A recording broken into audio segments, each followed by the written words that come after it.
There's this remarkable poem by Emmanuel Ortiz from 9/11/2002. And tip of the hat to Nate, one of our producers here, our video guy who printed this out for me, about 9/11. And, you know, it starts out, before I start this poem, I'd like to ask you to join me in a moment of silence in order of those who died in the World Trade Center and the Pentagon last September 11. But then it gets interesting.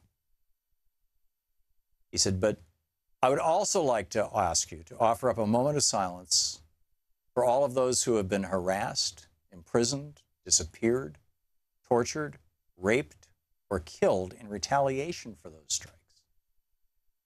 For the victims in both Afghanistan and the U.S. And if I could add just one more thing, a full day of silence for the tens of thousands of Palestinians who've died at the hands of U.S.-backed Israeli forces over decades of occupation.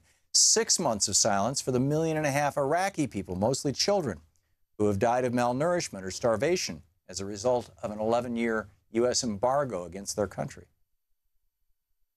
Before I begin this poem, 2 months of silence for the blacks under apartheid in South Africa, where Homeland Security made them aliens in their own country. 9 months of silence for the dead in Hiroshima and Nagasaki, where death rained down and peeled back every layer of concrete, steel, earth, and skin, and the survivors went on as if alive. A year of silence for the millions of dead in Vietnam, a people, not a war, for those who know a thing or two about the scent of burning fuel, their relatives' bones buried in it, their babies born of it. A year of silence for the dead in Cambodia and Laos, victims of a secret war. Shh. Say nothing. We don't want them to learn they're dead. 2 months of silence for the decades of dead in Colombia, whose names, like the corpses they once represented, have piled up and slipped off our tongues. Before I begin this poem, an hour of silence for El Salvador, an afternoon of silence for Nicaragua, 2 days of silence for Guatemala, none of whom ever knew a moment of peace in their living years. 45 seconds of silence for the 45 dead at Actel, Chiapas. 25 years of silence for the 100 million Africans who found their graves far deeper in the ocean than any building could poke into the sky. There will be no DNA testing or dental records to identify their remains. And for those who were strung and swung from the heights of sycamore trees in the south, the north, the east, and the west, 100 years of silence. For the hundreds of millions of indigenous people from this half of right here, whose land and lives were stolen in postcard-perfect places like Pine Ridge, Wounded Knee, Sand Creek, Fallen Timbers, or Trail of Tears. Names now reduced to innocuous magnetic poetry on the refrigerator of our consciousness. So you want a moment of silence? We are all left speechless. Our tongues snatched from our mouths, our eyes stapled shut. A moment of silence, and the poets have all been laid to rest. The drums disintegrating into dust. Before I begin this poem, you want a moment of silence? You mourn now as if the world will never be the same. And the rest of us hope to hell it won't be. Not like it always has been. Because this is not a 9/11 poem. This is a 9/10 poem. It's a 9/9 poem. It's a 9/8 poem, a 9/7 poem. This is a 1492 poem. This is a poem about what causes poems like this to be written. And if this is a 9/11 poem, then this is the September 11th poem for Chile, 1971. This is the September 12th poem for Steve Biko in South Africa in 1977. This is the September 13th poem for the Brothers at Attica Prison, New York, 1971. This is the September 14th poem for Somalia, 1992.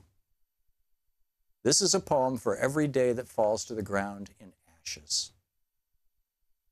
This is a poem for the 110 stories that were never told.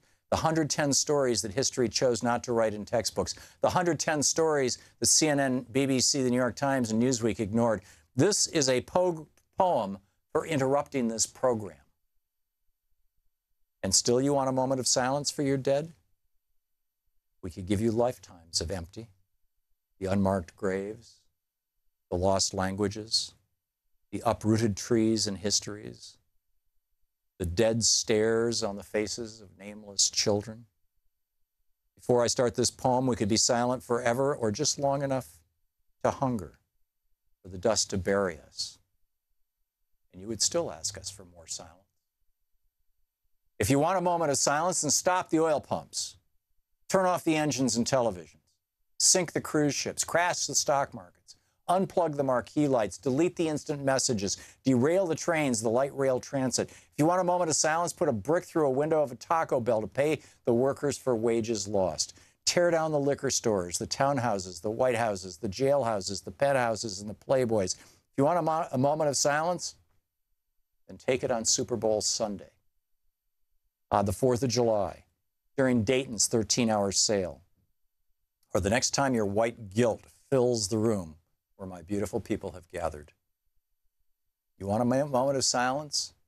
Then take it now, before this poem begins. Here, in the echo of my voice, in the pause between goose steps of the second hand, in the space between bodies and embrace, here is your silence. Take it. But take it all. Don't cut in line. Let your silence begin at the beginning of crime. But we, tonight, we will keep singing for our dead. Brilliant. Moment of silence before I start this poem by Emmanuel Ortiz, 9/11/2002. Thank you for that, Nate.